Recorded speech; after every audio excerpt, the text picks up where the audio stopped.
4 presenters, and then many more to come still on Thursday, Friday, Monday, and Tuesday. So hang in there. Each presenter has 30 minutes in total, 25 minutes for the presentation and 5 minutes for questions. In the chat, make sure you can see your chat boxes. Put in there the link to the peer review forms.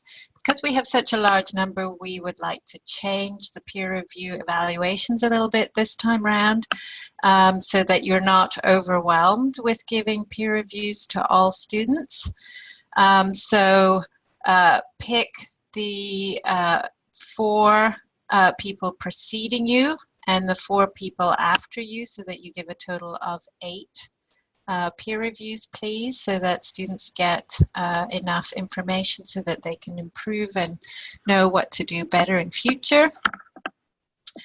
And on that note, I will let Andres start. And Andres is presenting from Colombia.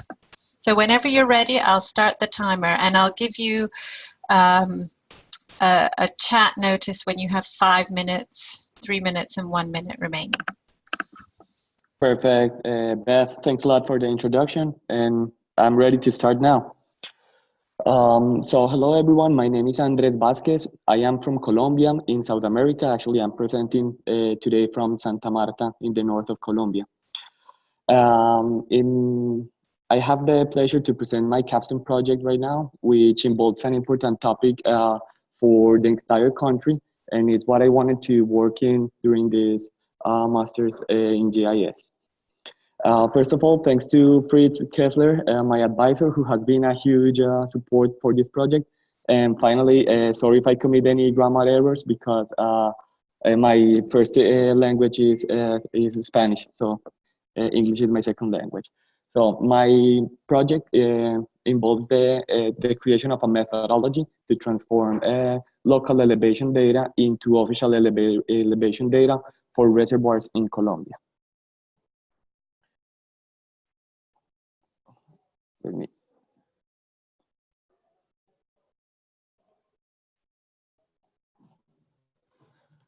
Okay, so this presentation will contain seven steps to show what I'm working on, starting with the objective of the capstone project. Then I will continue with some background and related research done. At this point, I will get into the topic showing the methodology developed during 596A. And then I'll present anticipated results to finish with the limitations found and the timeline to finish the project. Okay, now, so to present the objective of this capstone project, I would have to start saying that all reservoirs in Colombia use relative elevations to control and monitor their dams and all its infrastructure. When you get the relative elevation and start analyzing it from any infrastructure, can say the spillway or something, all of them are presented usually in meters above sea level, but none of them refer to the National Geodetic Network, which is the altimetric control points distributed all around the world, the country, or any other known global geodetic model. In that sense, this project seeks to create a methodology to migrate these arbitrary elevations into orthometrical heights related to the National Geodetic Network. So at this point, you should be thinking, why is this research important? And the reason is simple. 68% of the Colombian energy comes from hydroelectrical sources, especially from dams and reservoirs. That is to say, if Colombia runs out of hydroelectrical energy, the country literally stops. The national government, understanding the importance of this energy source, decided in 2012 to obligate all reservoirs administrators to update each 5 years the DTM of each reservoir and its area of interest, in order to calculate how many water can be stored at the maximum level, and then prevent any risk coming from the sediment accumulation at the bottom of the reservoir. At this point, results crucial to have clearly set the elevations in order to do multi-temporal analysis and overlay to different raster datasets in order to use any GIS application such as MapAlgebra or any other project. To conclude, if I don't have certainty of how was surveyed the elevations of the dam, I would not have a altimetric control around the reservoir, and at this point, I would not be able to compare the data sets developed in different periods of time. And so as background, as many of you may not be familiarized with hydroelectrical energy generation, I brought this scheme. It is important to take into account that a classic hydroelectric power station is a system that consists of three parts. First, there's a power station in which the electricity is produced. I am going to show it with the laser here. The hydroelectric power station. Then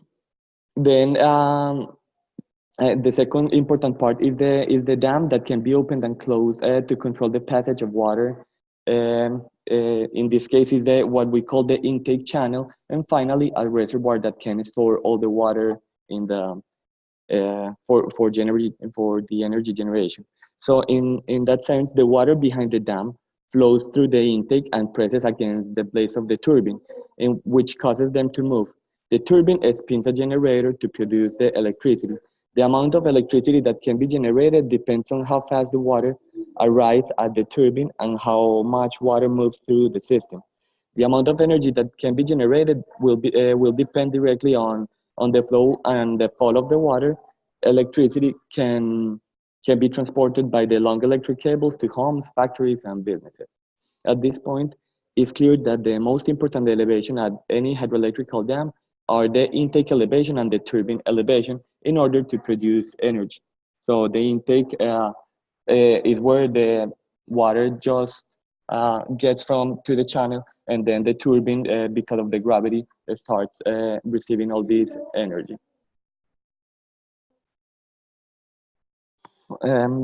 Based on the above, any dam has two important structures that set the main levels at any dam.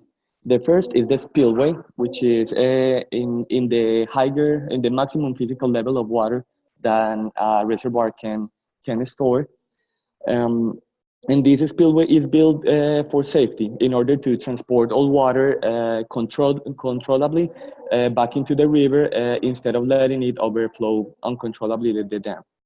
And second, the generation intake. Due to the fact that the hydroelectrical energy works by gravity, any amount of water under the intake can't be used to generate energy. So it sets the minimum physical level. And then the intake is not complete. If the intake is not completely covered by water, the intake will not make spin the turbine sufficiently to generate energy. In that sense, the elevation right on top of the intake sets the minimum technical level. On the chart can be seen the three of them, the three levels. To bring an example of this issue of relative elevations or arbitrary heights, as we call it here in Spanish, the case of Muña Reservoir would give us a better idea. In this case, the reservoir construction process set three characteristic heights: the minimum physical level, the minimum technical level, and the maximum physical level, which are defined minimum physical level where the water is captured. The minimum technical is all the water that can be used. Everything that is behind this little mountain cannot be used because of the gravity won't pass that sediment mountain. And finally, the maximum physical level, which is the top of the tower that can store water. In this case, when we compared the arbitrary heights to the national geodetic height, when we translate the elevations by GPS, we found a difference over 1.5 meters under the minimum physical level and 1.72 meters on the maximum physical level. In this sense, we are having already 1 meter of error introduced into this project. So it is not clear how have this elevation been established, and the only way I would have to set elevation around the perimeter of the reservoir is by a labeling process, which in the case of Colombia wouldn't be that easy because of the huge amount of forests and jungles that we have around the reservoir, and would be very hard to achieve with correct results. So in order to develop this transformation process of elevation, I will base this project in two reservoirs. First of them, the San Lorenzo Reservoir, located in the department of Antioquia, which is very close to my hometown, Medellin. This reservoir is only used for generate energy. The second case is the Neusa Reservoir, located in the department of Cundinamarca. It's very close to Bogota, the capital of Colombia. And this reservoir is used for both energy generation and control the level of the river Bogota that crosses the entire city. So it has two objectives. In both cases, the DTMs were surveyed in 2017 for the bathymetric information. It was used a multi-beam echo sounder, and for the topographic information, it was used a LiDAR system. For both reservoirs, the plan is to, or what I did is I proceed to calculate the water volume by centimeter using a HYPACK suite in order to quantify all the water above under the water level, and consequently all the sediments the sediments volume that has been deposited at the bottom of the reservoir.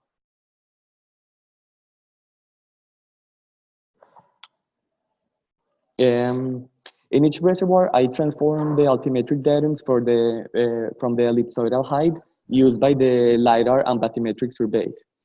In the orthometric case, I use the data calculated by the vendor for the control points.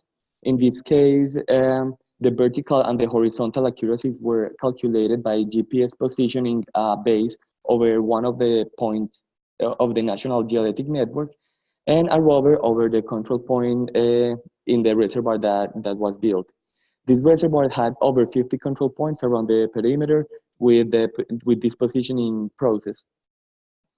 And for the case of the geoidal model, I transform all the data into one global geoidal model, which is the Earth gravitational model from 2008, which is the one that works the best in this part of the world.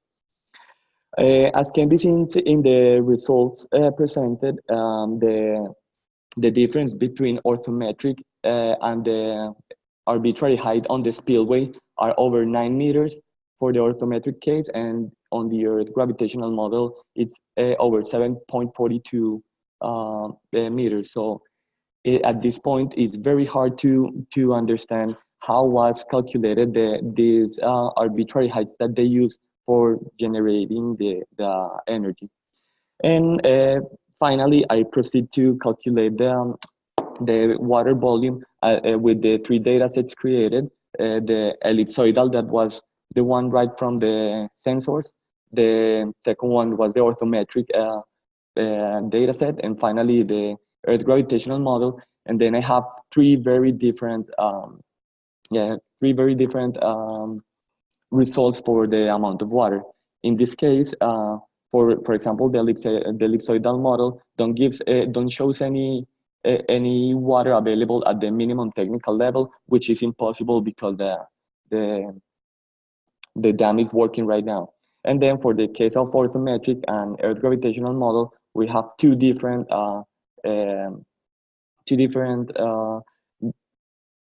calculations for water, because as you can see in the bottom of the image, the red represents the ellipsoidal height, the blue represents the orthometric height, and the green represents the EGM. So in this case, the lower one is the one that gets the most amount of water calculated. For the case of the Neusa Reservoir, I use the same methodology to generate the DTMs at different heights, and then the result presented differences over 3 and 4 meters. In this case, the closer to the relative heights of the spillway was the orthometric. And exactly as happened in San Lorenzo Reservoir, the lower the DTM, the higher the volume it calculates. So there's still no certainty of the data received at this calculated at this point. So after viewing these results, totally necessary to generate a conversion chart adjusted to each reservoir based on a standardized process in order to determine the water of volume. In that sense, the plan that I'm looking forward to develop during 596B will follow these steps. First, setting a point of beginning, refer to at least one permanent station that are established by the National Geographic Institute, and then translate down the coordinates from that permanent station into two of the National Geodetic Network control points. This will allow us to triangulate and calculate better the positioning for each reservoir. And then taking into account that in Colombia, we do not have a dense net of control points, I am recommending to build at least one control point per linear kilometer referred to the same permanent station. This will allow us to have more accurate control points on the perimeter of the reservoir. Third, it has to be a standardized a tool to calculate the water volume by centimeter using the DTM, because changing between softwares, each of them have different algorithms and calculate in some cases between 5 and 10% different of the volume of water. And finally, this will allow me to understand how is working all the volume calculation to create a conversion chart that can be that can be used to understand the water that we have in all arbitrary heights. Finally, the main limitations that I found for developing this project is that in Colombia, as the country is located on the Andean mountains, we have three huge mountains that divide the country. So we can have some reservoirs with over 100 meters of depth and are over, I don't know, between 2,500 and 3,000 meters above sea level. And then we have another type of reservoirs that only have 10 meters depth and are over sea level with not a lot of mountains. So the conditions for the topographic surveys vary drastically depending on the reservoir to work. The timeline for my project, on May, this month starting today, I will finish all the data preparation and start doing all the volume calculation at the different heights. Then on June, I will be defining the volume calculation needed to make multi-temporal analysis. And on July, I will develop all the analysis and in order to present all the data of this project. That's what I had prepared for today. If you have any questions, I'm ready to see them.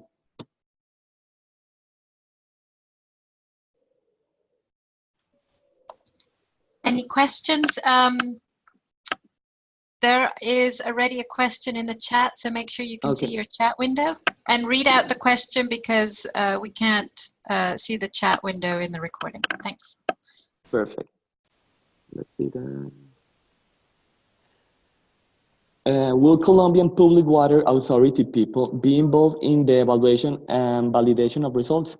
So the plan that I have talked with Fritz, my advisor, is that the plan to present it, the 596 B, would be with a group of people that work at the council that operate all reservoirs.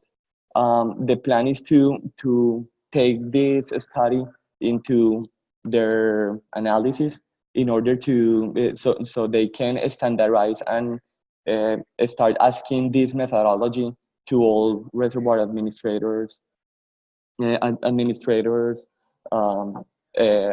have better understanding of their reservoirs. The second question is by Nadia Kaira, and she asks, did you acquire the EGM 2008 data from the NGA? Yes, this is a global model I downloaded from directly from the NGA, and followed some steps that we have been developing here where I work at to move all my data into, which was at ellipsoidal height, into the Earth gravitational model. And the LiDAR data that I am using was acquired by the company that I work for, and I can use it only for academic purposes. In this case, this information was surveyed with a Regal system 480, and it also included an orthophoto, which was captured with a Bexel Ultra camera.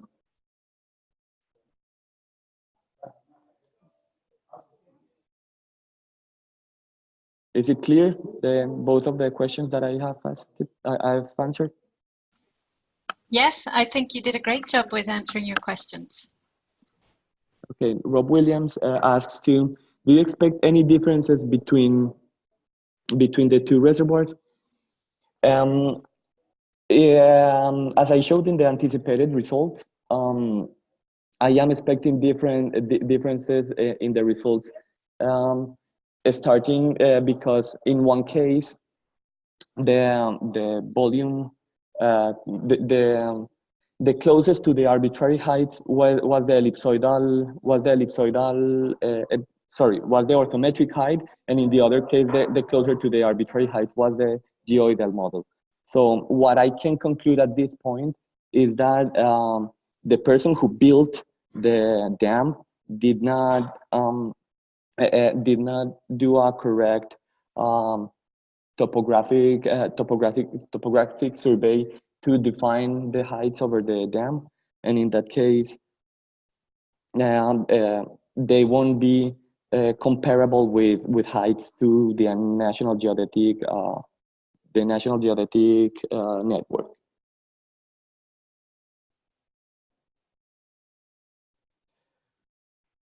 Okay, I'm ready for more questions if you have some.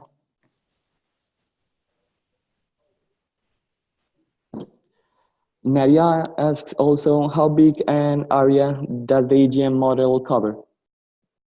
For these cases, the EGM is a global geoidal model, and so it covers the entire world. But in the case of the San Lorenzo Reservoir, it has 2,200 hectares, and for the case of the Neusa Reservoir, is almost 1,000 hectares that was used to the Earth gravitational model.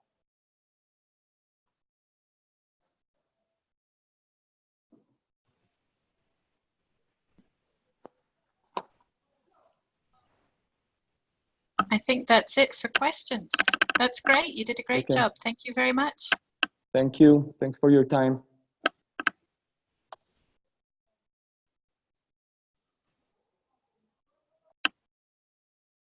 If you can stop sharing your screen, that'd be great. Ah, perfect. Okay, our next speaker is Rob. If you can start loading your presentation.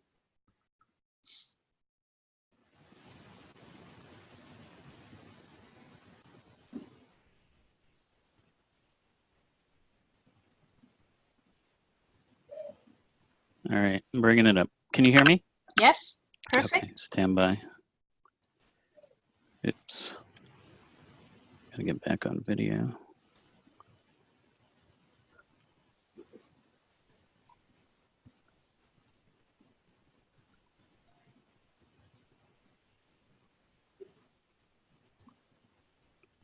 Can you see the slideshow or not yet? Not yet.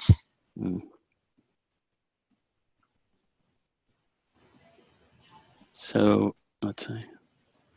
Oh, I have to do sharing. Sorry. It's been a while since I did this.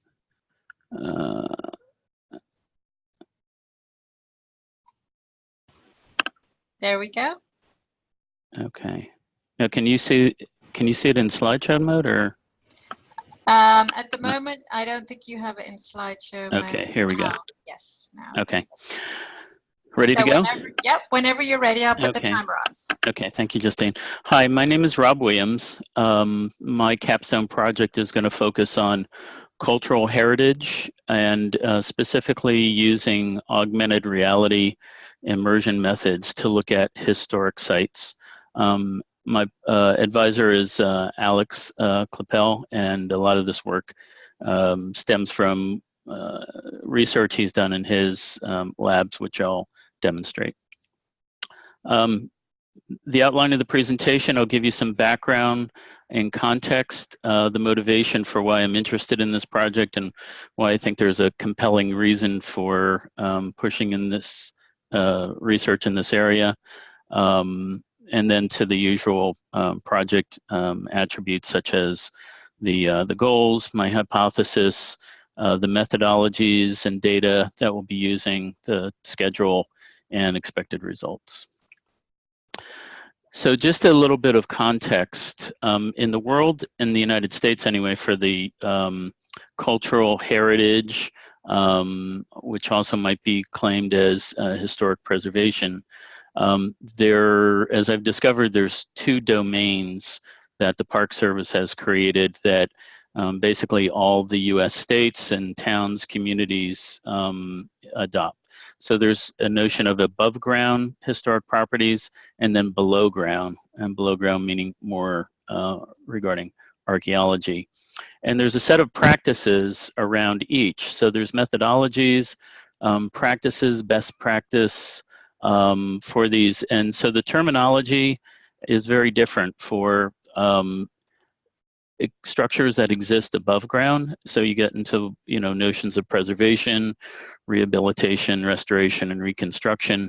And then below ground, it's really a matter of taking the earth, doing the archaeological curation, if there are artifacts, bringing them out, conserving them, and placing them into collections. I give you this context because I'm going to introduce a third area that isn't part of the national park concept here. So basically, those people interested in cultural heritage either focus one or the other, on the above ground or below ground. And much of my project is focused on the public support for heritage and preservation.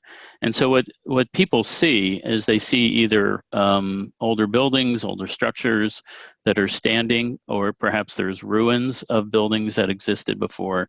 And then you have the archaeological sites. But what's missing out of this is the idea that there were structures that stood and that are now gone. And this could be hidden because of demolition, either purposeful demolition or neglect, or as we know in many cities and especially in Europe and other continents, one just builds upon the cities and the areas of prior organizations. So my focus is really on the local preservation groups who have, as I've discovered, doing most of the heavy lifting as far as their local heritage, their local history, but they don't have the kind of tools and resources that could be available with modern technologies.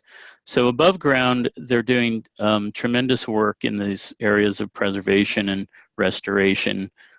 They're following these National Park Service guidelines. For archaeology, however, it's mostly left to specialists who are licensed and approved to do these digs. They have the methodologies, and the public really, stands back. I'm going to be focused on this group in the pink on the top right of demolished structures. So the idea here is to geolocate buildings that no longer exist, reconstitute them, and resurrect, maybe too strong a word, and to be able to visualize them and make that part of the the domain of cultural heritage and preservation, equal to that which is exists with the extant buildings on the left. So where this is going to start for me anyway is I'm going back to, I live in southeast Pennsylvania, in the area outside of the city of Philadelphia. Back at the 1700s, people were migrating from the cities westward, and this is an example of a wagon that was typical in Pennsylvania called the Conestoga wagon. This is actually, this kind of wagon rode past my neighborhood going west in this early period. The building I'm going to focus on is this one called the Paoli Inn. The Paoli Inn actually was founded around 1740 as a much smaller building. It actually played a part in the Revolutionary War, both with the American colonial troops and then later the British troops. This is an image of it much later, 1888. And what's interesting is the very next year, this is what the building looked like. It was destroyed by a fire. There was actually a significant amount of building in the back area behind this photograph. And then this was deemed, not recoverable. So it was later, these brick structures were later raised and taken down and the land repurposed. But this was a significant building for the local history. A lot of generals, a lot of troops, a lot of westward movement of people went and stayed at this inn over the course of more than a century. So my project goal is to enrich public's awareness through viewing these invisible buildings and using augmented reality to do it. My specific goal is to try to recreate one building, the building I showed you, the Paoli Inn. And I have 5 specific objectives. One is to model the building using local map and text archives. And a lot of these materials come from the local historians. Create a 3D model and geolocate it in the correct environment to be able to spatially place it correctly. And as it turns out, this area has changed a fair amount in elevation over the most recent decades with a lot of development. To be able to visualize this using a mobile device with augmented reality. So in this case, you can think of your friends who play the Pokemon game, and instead of chasing little creatures around town, in this case, you'd actually be able to see a recreation of a historic building. And then use this, this visual to talk to the local preservationist and see if this does help them with their work and their restoration and policy making, and in some cases even funding for this work. Because this, as I've learned, this is timely and expensive work that has really a very hard way to get funding for local initiatives. So I'm very fortunate that Penn State, with its rich resources, has most of the technologies and methodologies at its hand within the geography department that I'm going to combine together to create this outcome. On the top left is a historic map. Especially in the urban areas and built-up areas, there were very detailed maps done by surveying teams. This is actually a map of that site. I'll zoom into it in a bit. But this is the idea that this can be geo-referenced.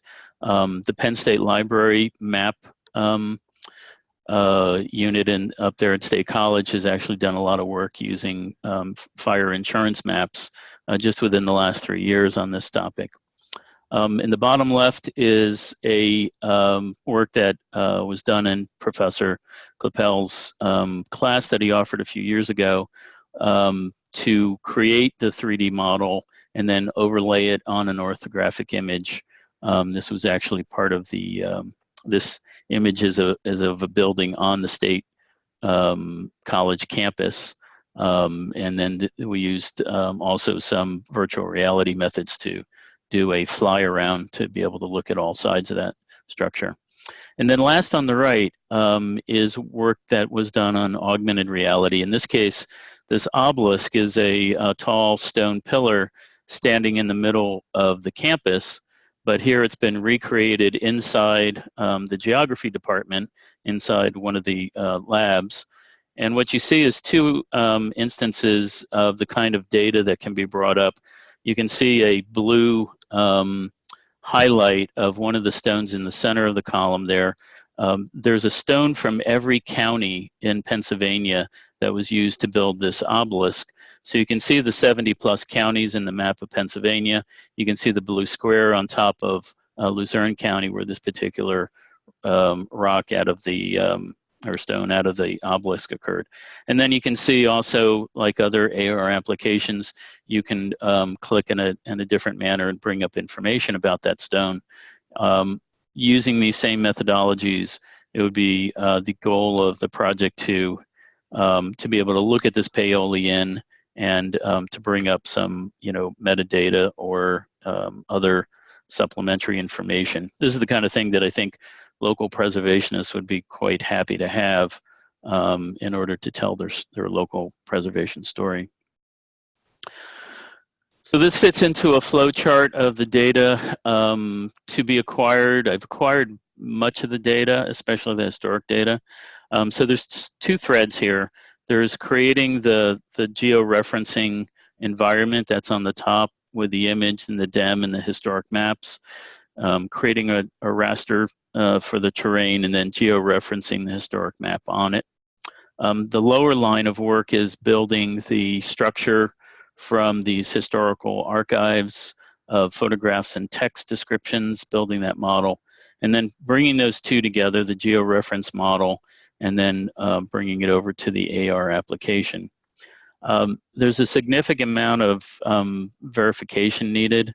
I'm particularly interested in the accuracy of the location of the projected image, both in the 2D plane, as it's sited correctly in the area, and then the 3D plane, as I mentioned earlier, there's been elevation changes due to development work, and you'll see how that comes into play in a minute. Then to bring this field test or bring this into the field, do the UX, which is the user experience, with these local preservationists, get their reaction, and also test the fidelity of the accuracy. As far as the data goes, I've collected especially the historic information and have it in digital form. So fortunately, there's resources that have digitized these historic maps, which is painstaking work. But fortunately, there's very detailed TIFF images of these. So I have 3 sets of maps. The top one is actually not very well geo-referenceable, if that's a word, but at least we have an instance where we can see the Paoli Inn on a map from the Revolutionary War days. Then you get into the late 1800s, you get into the surveyed maps, and there's at least 2 different versions. The land ownership maps, and then that's the Pennsylvania Railroad, and you'll see where that comes in. A lot of the properties very close to the railroads are very well surveyed. There's photographs from, you saw a few of them already. Those come from, again, the local historical society, which has a tremendous image repository.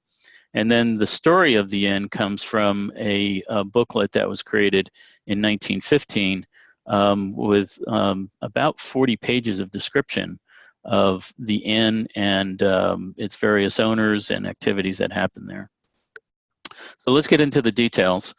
So this is the lower left is the larger map showing the area with 2 towns, the village of Paoli, the village of Malvern. This green stripe in the center is the early railroad, and this is why this particular map got created, was by the railroad people. But panning in, you can see that this is the Paoli Inn at this intersection. This bridge is still existing. This station, although it's been, can't really use that because that station has changed significantly. So the buildings are not, you know, the geo-referencing, but these corners are actually still reasonably accurate today. And in fact, most of these roads are still, you know, usable for geo-referencing. As far as the dimensions of the building itself, this booklet actually has very good descriptions about the size of the property and its evolution. So you can see on the top right, there was a center section that was created, and you can find the historical record of that. The back of the building was extended, and then finally a third section added on, and this is what you see in the lower left, is the frontage of that building, which faces the Lancaster Pike, which is the road that goes from Philadelphia out to Lancaster, Harrisburg, and Pittsburgh. So we have pretty good dimensions of about what this building looked like. And then finally, this is what the site looks like today. The train station is in the upper right. You can see the train track. You can see the Lancaster Pike. And now this is a shopping center. And approximately in this area is where we would have otherwise found the Paoli Tavern today, basically laying across a section of road and parking lot. So going back to that, booklet, these two center pictures, I basically tried to recreate by standing in the right location of where the inn would be. So basically the inn would be standing here in the same kind of orientation in front of this building in the center of this parking lot. And this is a view from the west looking east. And now you can see where that building would have been in this, that's the road to the train station back there. The inn would be sitting right here. So the idea here would be this building, and it's modeled in 3 dimensions, would be visible in an augmented reality vision right here. You would be able to walk around it and get a sense of, you know, the scale of the building and how big a piece of the territory it took up. So the hypothesis is if we create these visible AR structures and create representative models, that these will be useful for the historic preservation purposes. And I think the key is finding a usable workflow. Right now, I'm anticipating a lot of bumps and starts, trying to get this modeled correctly to sufficient fidelity, and then, you know, placing it in the accurate location, and then hopefully working with the local preservationists to see if they view this as having value to their work. As far as the accuracy, you know, modeling accuracy, getting the XY plane correct, getting the Z plane. That one's, I think, is going to take some work, because that parking lot that I showed is about, I think it's about 8 to 10 feet higher than what it otherwise would have been back in the days when the inn stood. And then getting the mobile device accuracy correct too, and having it translated over into the mobile environment. So there's a lot of questions about whether the user experience of viewing this will be suitable or not. As far as the timeline after today, I'm actually going on to a course in Spain that's using GIS and archaeology, and it has the focus of basically preparing a visualization of buildings, but not in AR, more in a, you know, a desktop environment. And then coming back in the summer, working on the SketchUp model for that. In the early fall, deploying it with the AR environment. This will be done most closely with, you know, the Alex and his people up in the State College, doing some testing in the fall with the preservationists, and then looking for a conference early next year. So the expected results, I'll have AR viewing of this inn cited correctly, work with about 5 to 10 preservationists on trialing the AR application, creating the workflow documentation so it's a repeating process, and presenting to a national conference. I don't have a conference picked out yet. I've been collecting ideas for where to go. These conferences here are coming up soon, but as our GIS, staff tell us, these typically have, abstract deadlines that are fast approaching. So I'll have to look at those. I actually just attended the Association of American Geographers, where Alex and many Penn State folks actually gave some presentation on immersion technologies. So I have to build this out. And then finally, just working on better workflow, finding out what the best practices are for making such an experience, and documenting what these 3D viewing experiences might be. So with that, I think I'll stop and take questions.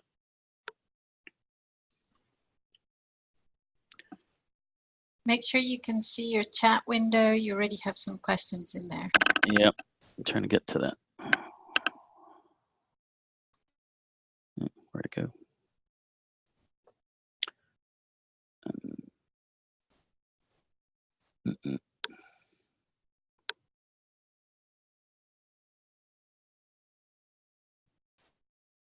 Okay.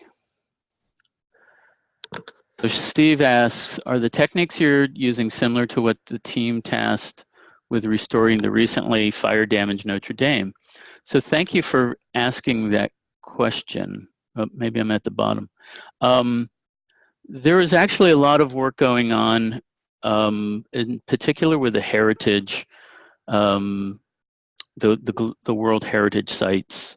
I found 2 or 3 organizations in Europe that are actually doing a great amount of work using LiDAR to preserve what I would say the high-end cultural icons like Notre Dame, like Petra, like Palmyra in Syria.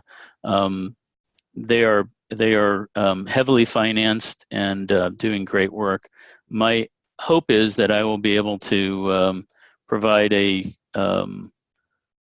tool that's more for local work, but we'll see how.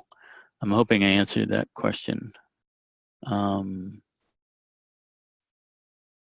That was Steve. Angela, hello Angela. We were partners in our preparation for the capstone. London, the Museum of London has a neat augmented reality app called Street Museum that may worth looking into if you haven't already. So the good news is there's more and more work going on with augmented reality and museums, other cultural heritage organizations. What I haven't found are, again, people working with the sort of the local communities. What the main point of this is there's a huge trove of information that exists at very local levels that's curated and protected by just dedicated local historians. And the point that I'd like to work on is to see if we can't supplement what they're doing already with their photo image repositories, their text image or their text repositories, the stories that they research and write, and then to provide this extra tool of augmented reality for the local use. Interesting subject. Good question, Steve. And then finally, Nadia, cool. AR-centric future is a going concern. There are AR kit apps, which I'm sure you know about in particular as they pertain to history. BBC Civilization AR comes to mind.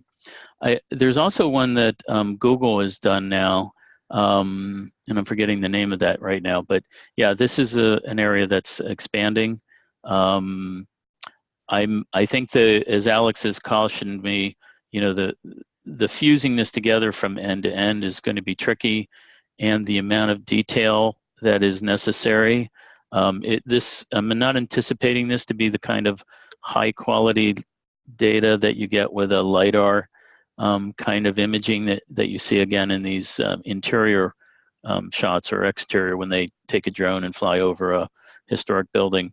But you know, again, it's sort of SketchUp is the current frame of mind that I have, and just enough to give the sense of history to those who are viewing locally.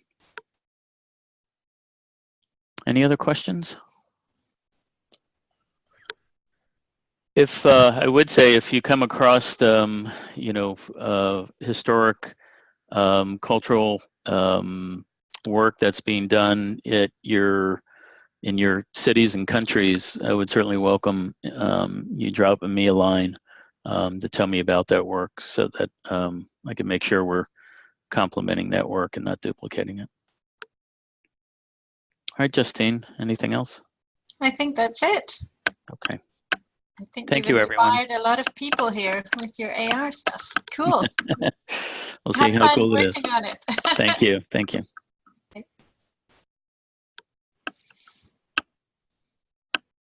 Okay, our next speaker is Angela.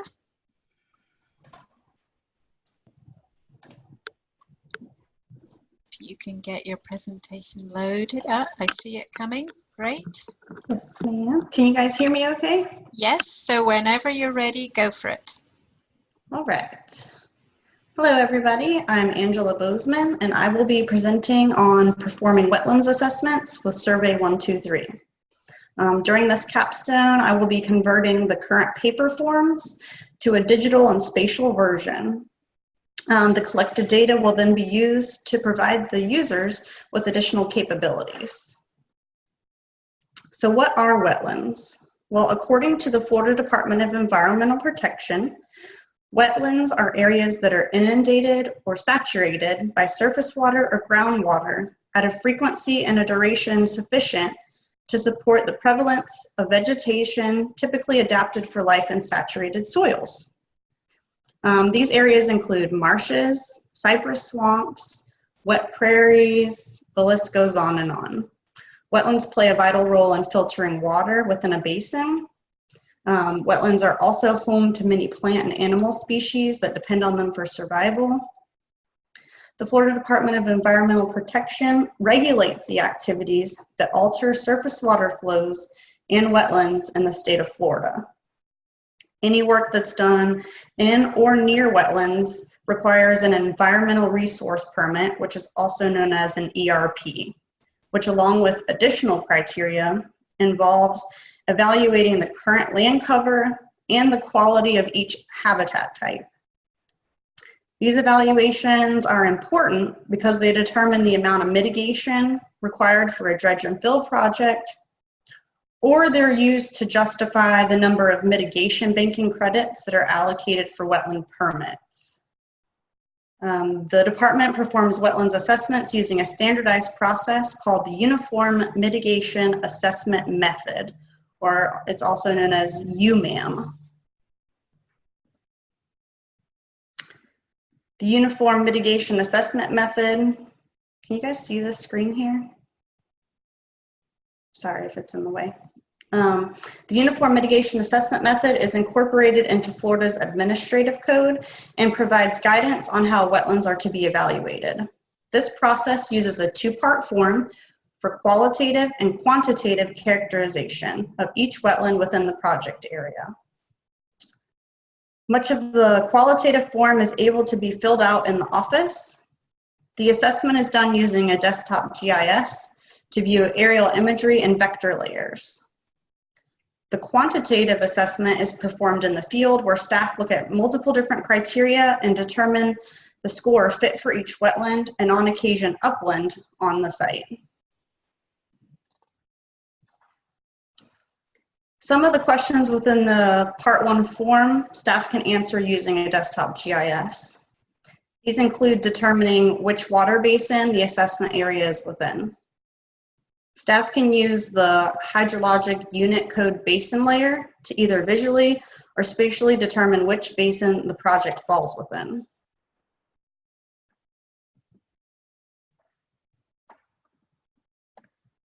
Let's see.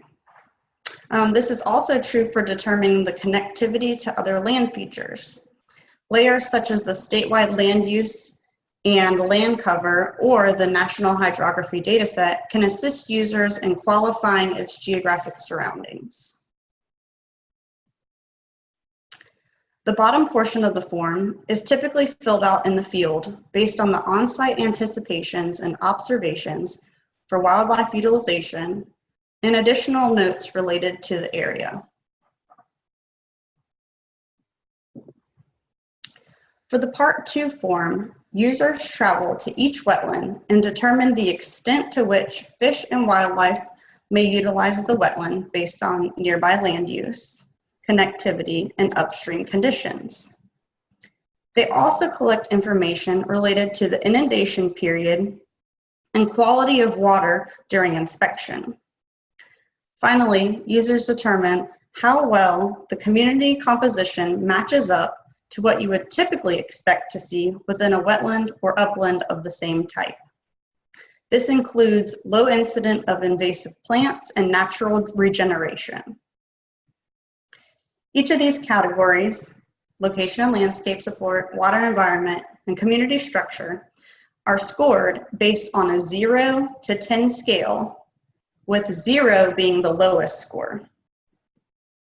A location and landscape score of 0 would mean that the location of the assessment area proves no habitat support for wildlife utilizing the assessment area and no opportunity for the assessment area to provide benefits to fish and wildlife outside of the assessment area. A score of 10 would mean that the area is of pristine quality and provides 100% of the optimal qualities for location, water environment, and community structure.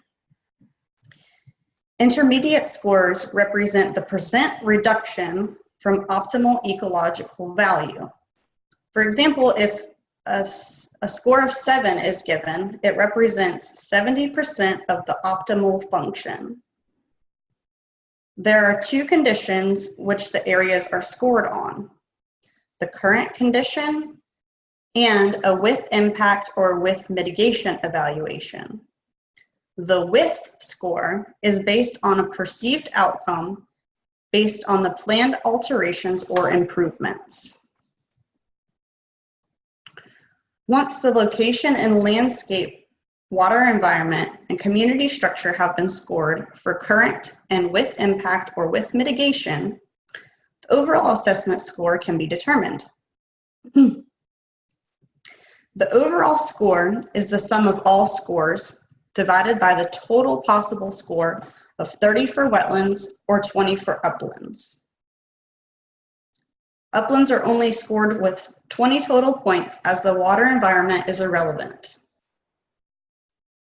The preservation adjustment factor is scored from 0 to 1, with 1 being the optimal preservation value. The preservation adjustment criteria is specified in Chapter 62-345.500 Florida Administrative Code, which is based on the proposed mitigation activities, ecological and hydrological relationships, and relation to other preservation areas. The values for time lag and risk factor also have a range of valid numbers staff can use for selecting an appropriate value. Time lag is the number of years between when the functions are lost at an impact site and when those functions are replaced by the mitigation. The T factor is related to time lag and is represented by a valid range of numbers from 1 to 3.91. The risk factor is the degree of uncertainty that the proposed conditions will be achieved. This is scored on a 1 to 3 scale, where 3 would be high risk mitigation. In addition to specifying values for time lag, risk, and preservation, there are formulas within the Part 2 form that require a certain sequence of collection before they can be determined. The delta score is the difference between the overall current condition score and the with overall score, and requires the overall scores to be finalized. Additional calculations include functional loss, which is the loss of functions provided by an impact assessment area. This number is figured by multiplying the delta to the impact acreage. As shown, this value is dependent on the previous delta result. The relative functional gain is the relative gain of functions provided by a mitigation assessment area. Depending on the situation, the relative functional gain can be calculated using the overall delta value or the adjusted mitigation delta. The delta is then modified to account for time lag and risk. Staff typically do not have the time to do these calculations in the field, which requires them to put forth additional effort when returning to the office. By having a system that would automatically calculate the values for them, this would reduce data entry errors and improve time efficiency. Though the UMAM is a great way to document the scores, calculations, and site information, it does not provide a way for users to see the information with its location. This restricts the functionality of the data. Additional issues include inconsistent data entry and inefficient data management. These issues can cause problems down the road when information needs to be extracted or compared. Separate workflows are used for collecting form data and digital photos. A digital camera is used to document site conditions, which then have to be converted to a point layer within a desktop GIS. This process hinders productivity and creates more work on the back end. To maximize time in the field, staff perform the calculations once they return to the office. This requires extra effort on the reviewer side, and this project aims to address these issues. During this project, I will convert the UMAM forms to a digital and spatial collection method using a mobile GIS solution. I will be leveraging Survey123, Connect, Survey123, and ArcGIS Online to complete it. In a case study performed by Oxfam, paper-based surveys were converted to a digital version. Their paper methods were inconsistent, error-prone, and took up to a month to obtain the survey results. By converting to a digital collection format, the group was able to save time on the front and back end, improve survey accuracy, and provide a cost savings. The benefits of digital conversion were also realized by the Development Impact Group, whose application was able to prevent errors in data entry, enable data analysis, and leverage design flexibility. Additional companies like the Downer Group have shown that mobile GIS solutions were able to provide faster turnaround times and better data for making informed decisions. Downer also realized the design capabilities within Survey123 provided users with a simplistic and intuitive survey that required minimal training.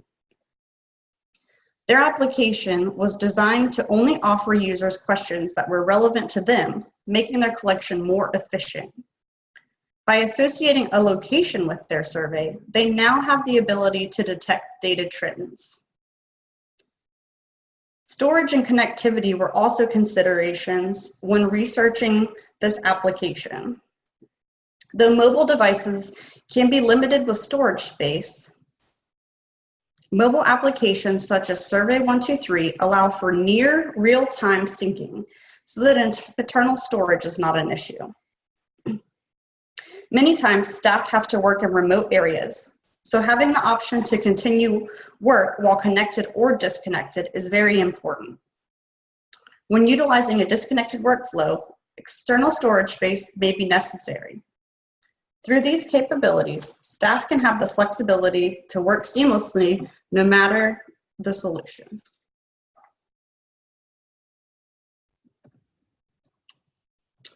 Using Survey123 and ArcGIS Online, I plan to make the Part 1 and Part 2 form entry more efficient, consistent, and provide a way for better data management practices. The proposed application will include the ability to capture the user's location and collect photos that are linked to the form. By developing an application that can combine the current collection materials into one system, this will be a big improvement from the current workflow. In addition to the user interface, my goal is to use the attributes collected to auto-populate the original forms. This will allow users to share the data in a format they're used to seeing and in a way that is visually appealing to those who are unfamiliar with GIS and databases. ArcGIS Online will also be utilized to develop a web application for viewing the data collected in the field. The functions that will be included into the Survey123 application include the collection of the assessment area location, automatic entry of the user and date of assessment, the use of choice lists where applicable, on-the-fly calculations, photo attachments, and improved readability. Each of these items will be addressed further. Survey123 has a form-centric design that is highly customizable to suit the developer and end user's needs. This application was selected as the appropriate mobile solution since staff are already used to filling out forms in the field, and it can run on multiple operating systems. This solution was also appealing as the department is provided free access with our enterprise license agreement, and the data can be hosted within ArcGIS Online. Survey123 Connect supplies an intuitive way to design questionnaires with a pre-configured Microsoft Excel workbook. Using this design, data consistency will be ensured through custom values, constraints, and domains. To provide users with the desired functionality, I will leverage the capabilities within Survey123 and Survey123 Connect. As seen in this diagram, the original form will be transcribed to the Excel workbook and customized to meet the field staff's needs. As the survey is designed, a sample interface is provided within Survey123 Connect so users can see what the application will look like and how they will be able to interact with each component. When the field staff are satisfied with the design, or if they would like to test the application, the survey can then be published to ArcGIS Online. I am expecting the application design to be an iterative process as they begin testing and providing feedback to the interface and the results. A GeoPoint question will be available for users to view a base map and to capture their location. Users will also be able to move the point to a location of their choosing if they don't want to use the current location or if the point does not appear to be accurate. This location is recorded within the attributes as a WGS84 latitude and longitude value. Staff will also have the ability to collect photos to document the conditions during the inspection. These photos will then become geodatabase attachments. The username of the person filling out the survey will automatically be captured by the application, eliminating the need for users to fill in their name. The date and time the survey was started will also be collected by the application without any effort from the user. Examples of the type of function I plan to incorporate include grouping questions for compact viewing, which will allow users to expand or collapse groups of questions for a clean look. Autocomplete choices, so staff can search for and select a valid response. The answers will become domain values within the layer's geodatabase. In addition to autocomplete, select multiple questions will be incorporated where more than one selection would be a valid response. These answers are stored as a comma-separated list within the attribute table. Skip logic will be used to minimize the number of questions users will see. Questions will be visible to respondents if they are deemed relevant. If not, they will remain hidden. Calculation fields, such as the overall UMAM score, will automatically calculate answers based on previous responses. Survey 123 already supports a number of mathematical operations. The way that Survey 123 Connect works is the survey is developed within the Microsoft Excel workbook. Once properly configured, the form can be published to ArcGIS Online, where the feature layer and the form are hosted. Once staff are granted the appropriate permissions, staff can then download the survey onto their mobile devices and begin collecting assessment information. When the information is gathered and submitted, the data can then be viewed within ArcGIS Online and the Survey 123 website. After the assessments have been completed in the field, staff may want to view their data in a readable format, as the users may not be familiar with databases. Using the Survey 123 beta report widget, I am proposing to take the original forms and create a compatible template which will then be populated by the attribute data collected. This will provide a way for staff to see the information in a way that they're used to viewing it. Finally, if time permits, I would like to implement a web application for the collectors, their managers, and applicable staff to view the data collected and provide them with relevant site layers, including wetland boundaries, water bodies, aerial imagery, and more. Field staff will be in charge of testing and determining the functionality and success of the application. Success criteria will be used to compare the paper and mobile forms in the field. Users will be tasked with measuring whether there is a time and cost savings associated with the new workflow. Another measure will include comparing the accessibility of the data collected. Staff will be asked to submit their assessments of both methods for compiling results. Here is my planned timeline for completing the project. So this month, I will be meeting with staff to assess their needs and thoughts on the application. And then the next following months, I will be working to assemble the application, which includes customizing the appearance and running test surveys. Around September, I hope to be able to allow additional staff to view and test the application for further feedback.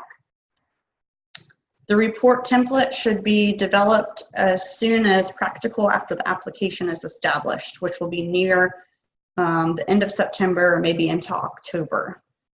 This will lead to the web application development and preparation for the capstone presentation at the Tallahassee Seven Hills Regional User Workshop. I would like to thank my advisor, Mr. Ryan Baxter, for his support during this project. And I would love to hear if you guys have any questions.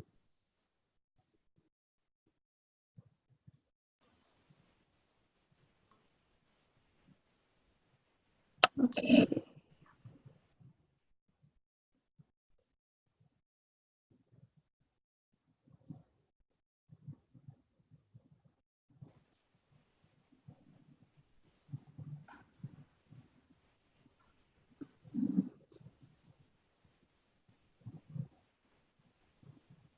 So Nadia said, great idea, no programming required, no GIS expertise required for users. Yes, that was the whole idea behind the application, is that, you know, it hopefully will be intuitive to users and not so different from what they're currently used to using that they will resist using it. So hopefully it is all around better for everyone.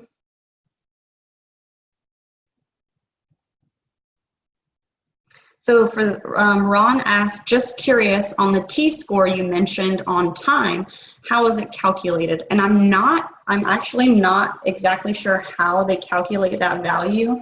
I was kind of wondering the same thing myself, because it goes from like 1 year of impact, like the impacts affect that area, all the way up to like greater than 55 years.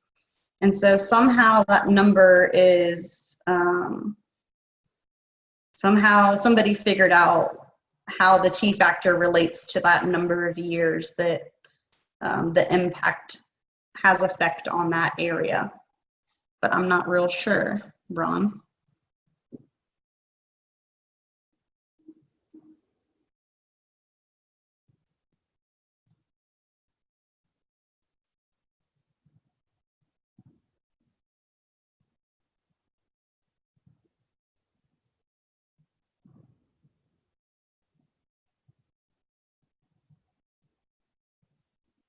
Thank you, everybody.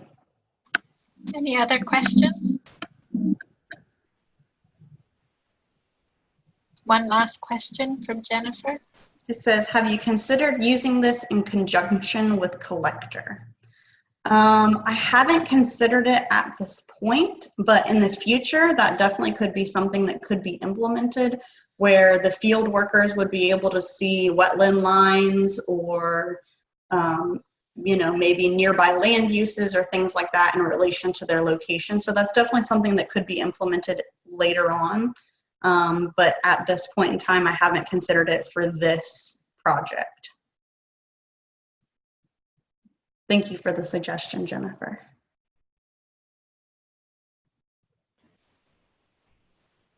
Sounds like a very useful project, and hopefully you'll have a big impact once you get it and have buy-in from everybody. Yes. Could almost do a follow-up project on the impact.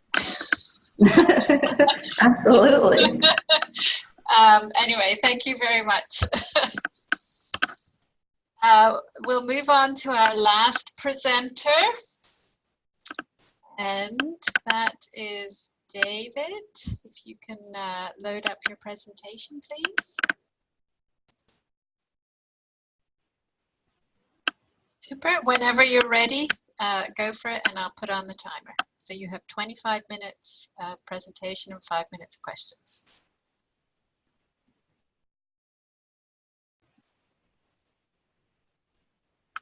We can't hear anything.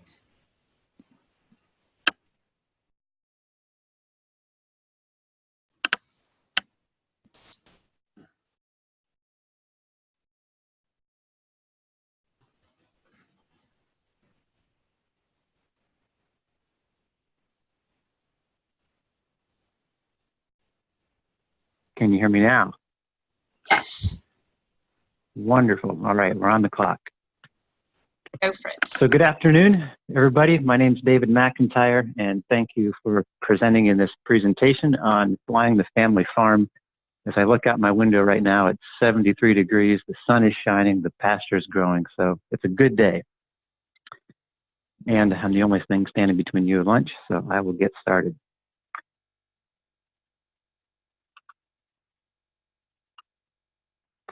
So this proposal grows out of my own backyard.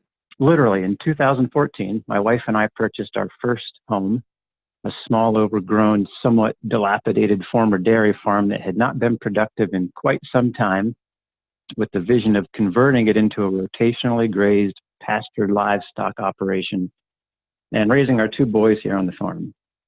Over the past 5 years, we've fenced in the former crop fields and turned them into pasture. We've built a small herd of beef cattle, we raise pastured meat chickens, and we've sold thousands of free-range eggs to local customers and friends here in Northwest Pennsylvania. But behind the typical farm stereotype of early morning roosters and contented cud-chewing cows, there are the economic and environmental realities of tight profit margins and management practices that make or break our small farm sustainability.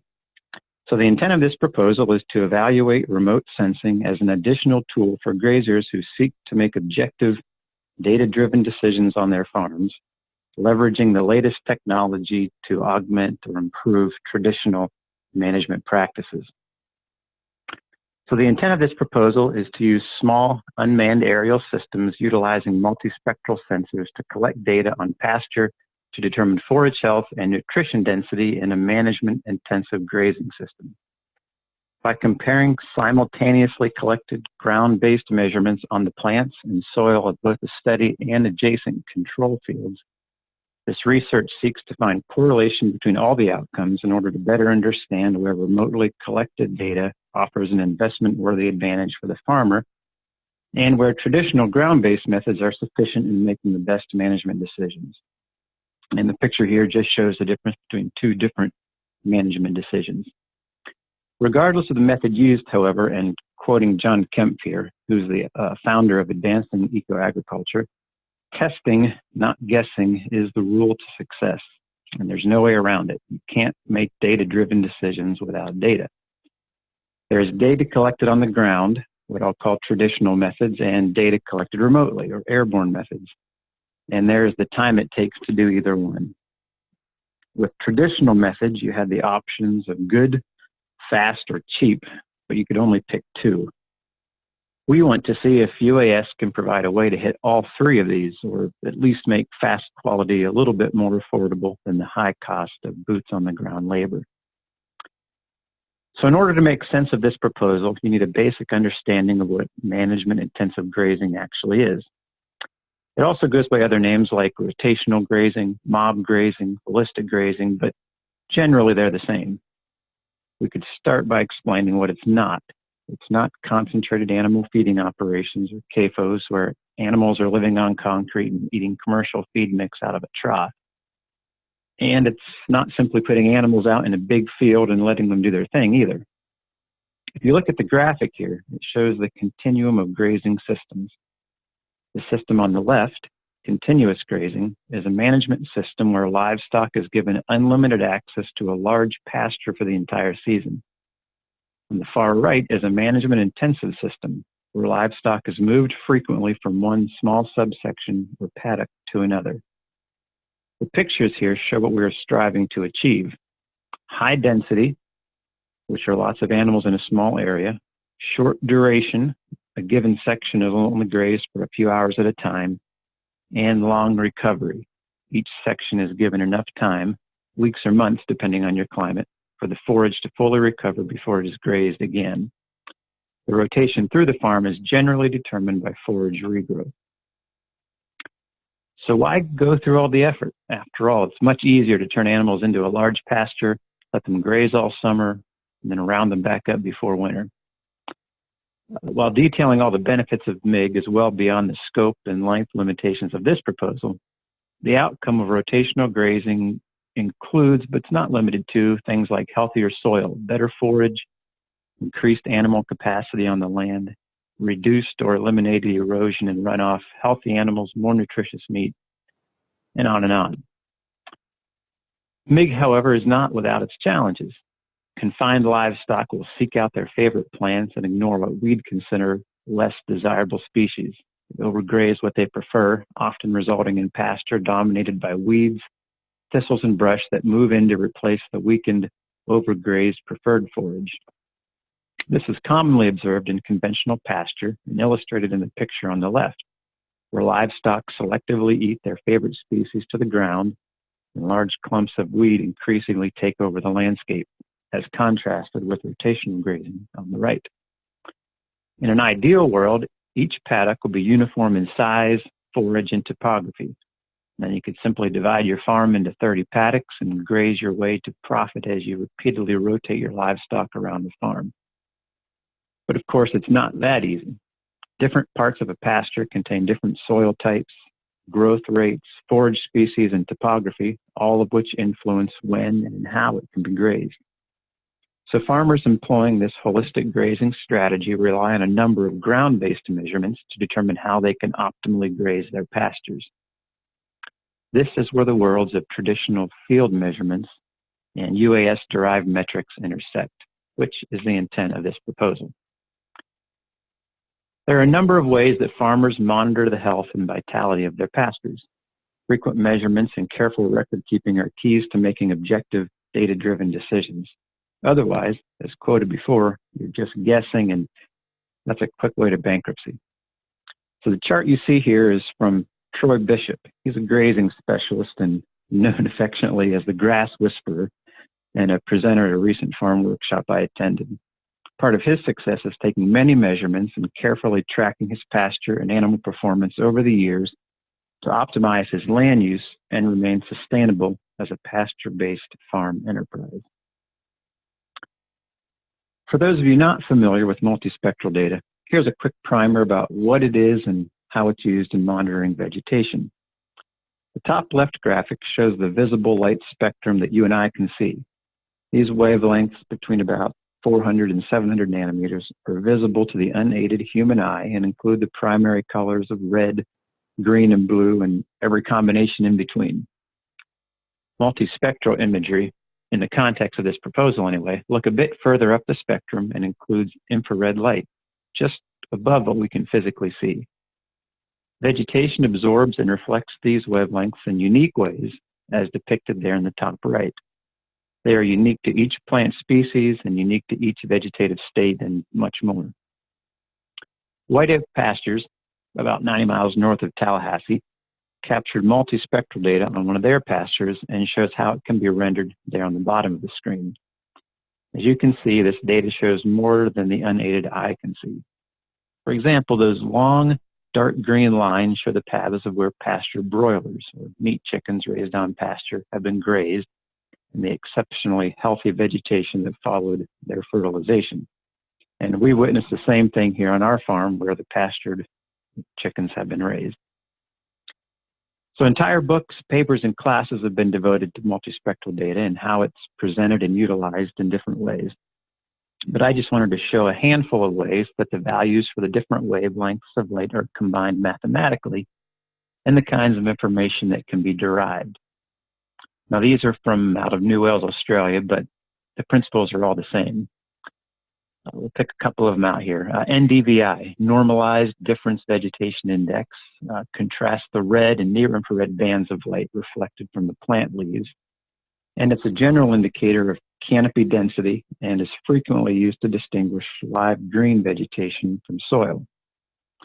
The NDRE is sensitive to chlorophyll and content in the leaves, the variability of leaf area, and it also shows soil background pretty well.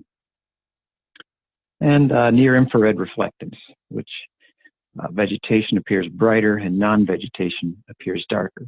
So that just gives an idea of what this data looks like.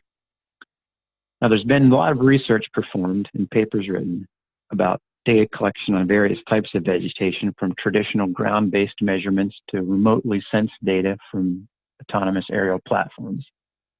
And the existing research is wide-ranging, from monitoring wheat crops in France to greening tundra in the Arctic, from pasture in New Zealand to prairie grasslands in the western U.S.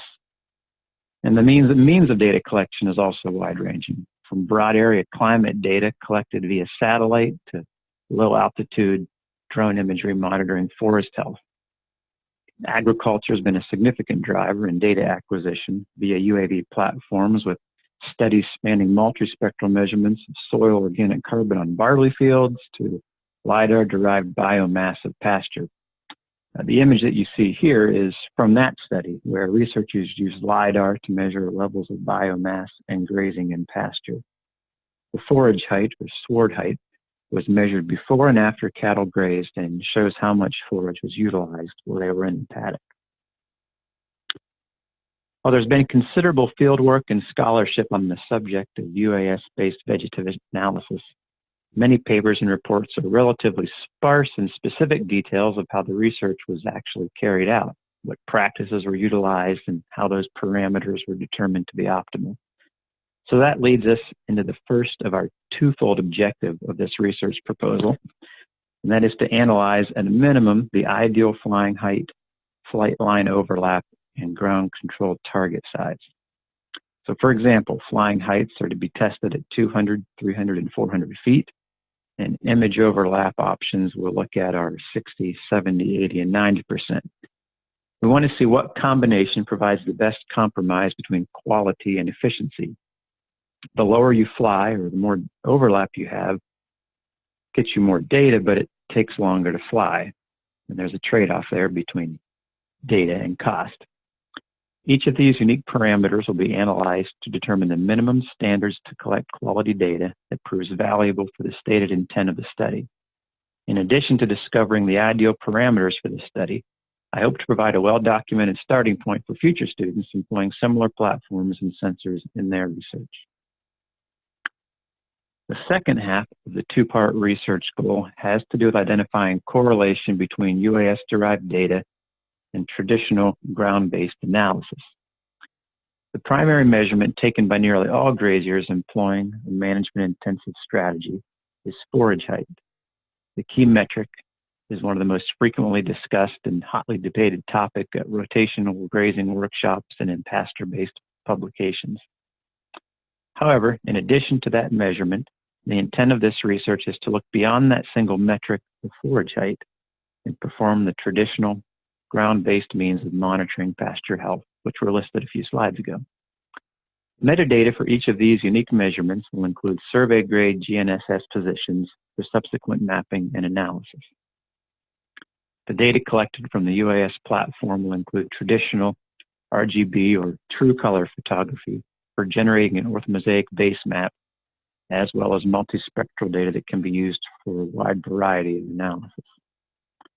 The project site, our farm, is approximately 30 acres with dimensions just over a half mile in the east-west direction and a tenth of a mile in the north-south direction. And the parcel is a good mix of pasture, scrub, shrub, and forest with the house and farm outbuildings. Vertical relief varies by about 35 feet across the property, generally falls from east to west, and should be really good for flying a UAV here. The study area can be generally broken into three sections: existing pasture, silvopasture, which is pasture with trees, and a research control section, which I'll discuss a little bit later. The pastures are subdivided into approximately 30 half-acre paddocks using temporary electric fencing. The image on the lower right shows the paddocks I used for my first rotation last year in the spring. The image on the lower left is an example of the temporary fencing we use to move livestock each day. Paddock sizes are unique to available forage at a given location on the day of the move. And at the beginning of the grazing season, we move the livestock faster and give them larger paddock sizes in an effort to keep up with the spring flush of grass. Then late in the fall, we rotate the livestock more slowly or give them smaller paddock sizes since it's the last rotation and there's less concern for regrowth required for another rotation. And we're currently developing several acres of additional silvopasture in a scrub-shrub area of the farm. The workflow of this proposal is comprised of three tracks: livestock management, UAS data collection, and traditional data collection. Throughout the study period, the livestock will continue to be managed in the traditional MIG format that focuses on high density, short duration, long recovery grazing management. Livestock moves to new forage will occur daily. The image above and enhanced on the right shows a typical daily move. Yellow is the permanent fencing, red is the temporary fence that's moved every day, and the blue circle shows the mobile water trough that follows the cows. As an aside, you can see in the image, as you move from top to bottom, how the forage is eaten each day. It's eaten on the top, it's in progress in the middle, and then you can see lots of fresh forage for the next day at the bottom. The predictable livestock rotation will allow for flights to occur on a fairly regular biweekly schedule in order to capture data at comparable time points in the rotation schedule. In other words, assuming a 4-week livestock rotation with data acquisition occurring every 2 weeks, the impact and recovery of the forage at any given location can be analyzed at similar stages throughout the grazing season. Ground-based data collection, against which the aerial data is to be measured, can be collected at relevant intervals, and some measurements will be collected more than others. The flow of monitoring and measurements throughout the grazing season are generally depicted here. The beginning of the grazing season, generally mid-May in our part of Pennsylvania, I'll be establishing the ground control points upon which all of the flights will be based. Soil compaction testing will occur in the spring when the ground is fully saturated and soil samples can be submitted for analysis.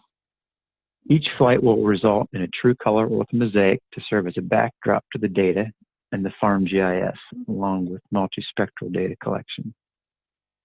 Forage samples are to be submitted every other pasture rotation, or approximately every 2 months. And Brix measurements, or plant sap analysis, will be ongoing weekly throughout the grazing season. Prior to our farm's conversion to management-intensive grazing, it was subject to identical management as the adjacent parcel, which also has similar topography, soil classifications, and forage types. These images show the property as a singular farm unit 25 years ago, while the ortho that I flew last spring shows our pasture and adjacent land that is no longer actively managed and will therefore be a good control plot against which to measure the impact of MIG for each of the data acquisition methods outlined in previous slides. In order to ensure that all of the data collected through the project can be analyzed relative to its actual location, it must be accurately georeferenced. I'll be using a survey-grade GNSS receiver. This receiver, the Arrow Gold, is produced by the EOS company out of Quebec, Canada. And the beauty of this unit is that it connects to a mobile device through Bluetooth, providing centimeter accuracy coordinates to your app of choice.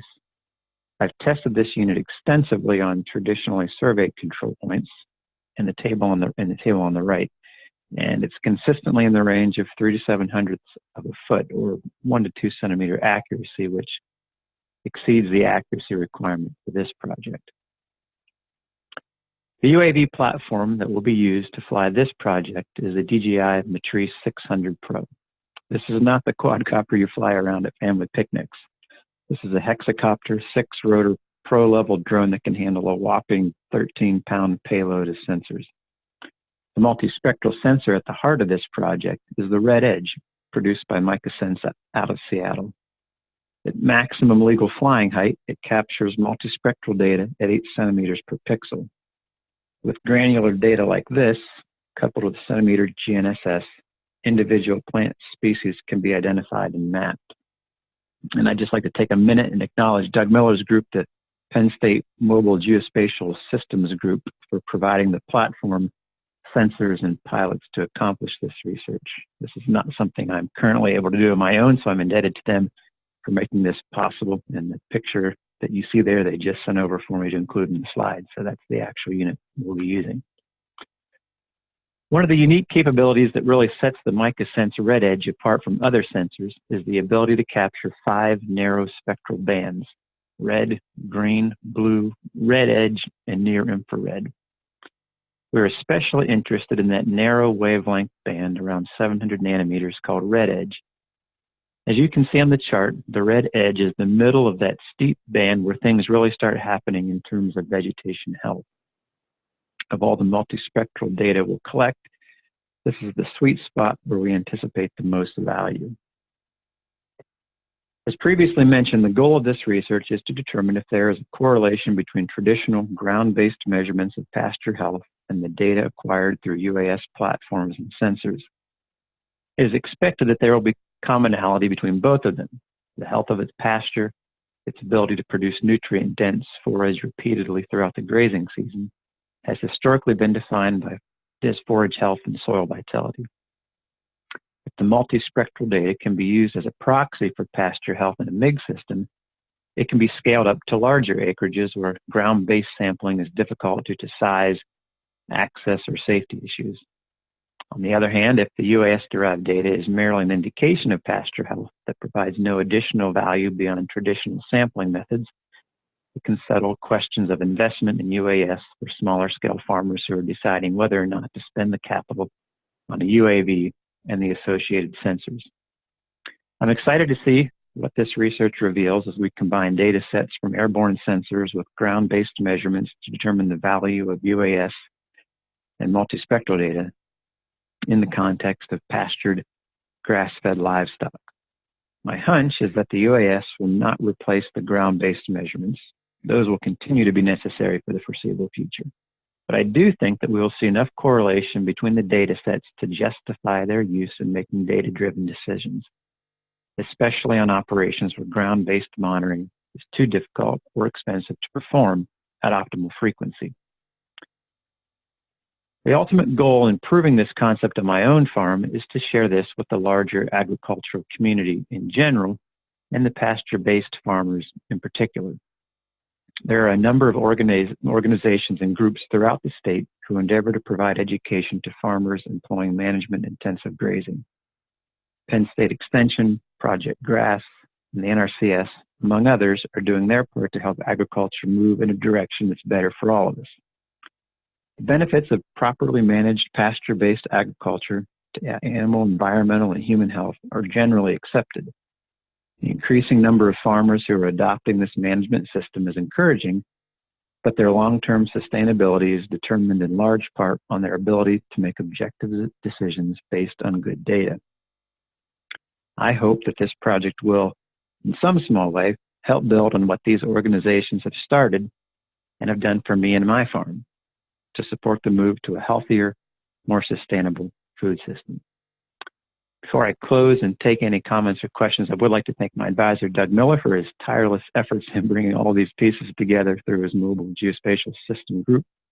Could not do this without them and his guidance. And on behalf of small farmers everywhere, I encourage all of you to eat within your food shed and make the world a better place, one bite at a time. Thanks and have a good day.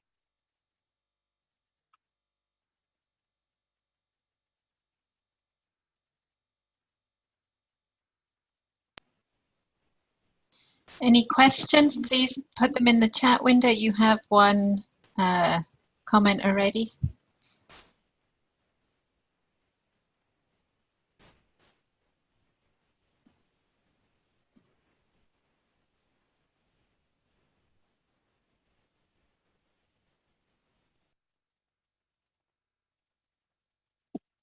Sorry, Justine, I can't get the chat to come up here. Maybe stop sharing your screen, and then you'll see then you'll have to go back, put your cursor back down at the bottom. Yeah, it disappears every once in a while.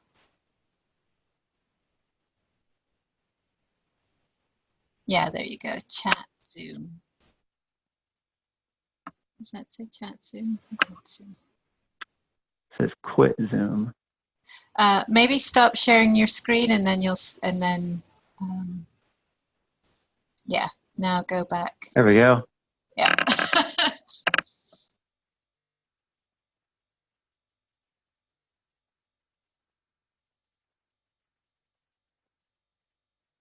All right, so I've heard, here's a question. I've heard of letting a field lie fallow with regards to crops, but never the same idea regarding cattle farming. I'll be interested to see how your project turns out. And that's an interesting thing that we're going to try to see on the control parcel next door to us.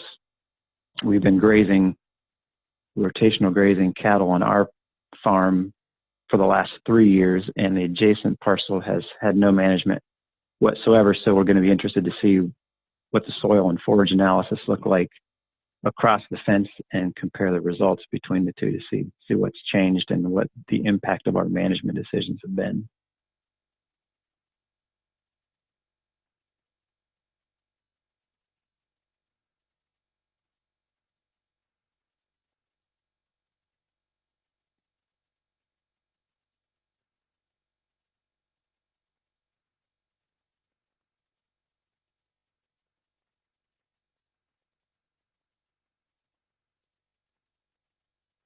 Another question, are other small farmers doing such extensive research on Meadowland?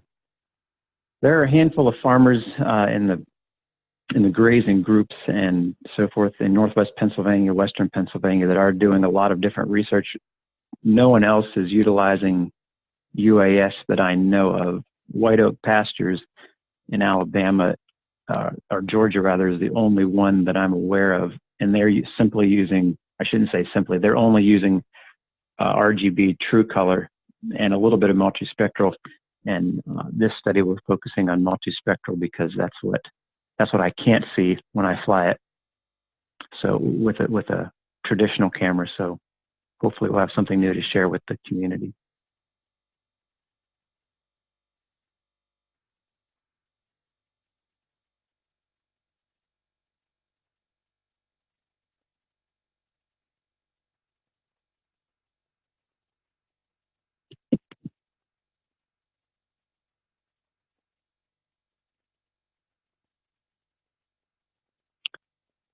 Are you hoping to build a streamlined workflow to easily integrate each new batch of data into your already existing body of data?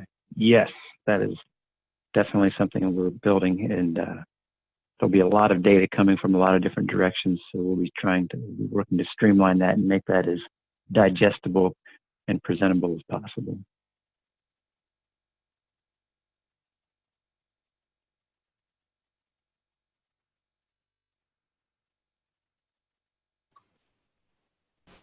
Are there any other questions? Any last takers? I don't think so. I think everybody's hungry. I think this is fascinating, and I'll be interested to see your results and stuff, and also if you present it to other farmers, what their take is on that, on how they need to manage their plots of land.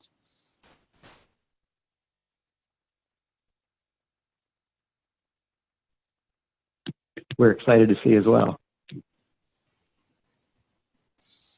Well, on that note, since there's no more questions, thank you all for attending. Great presentations by everyone, very inspiring and lots of neat projects. And we look forward to seeing your final projects when you complete them. Thanks again.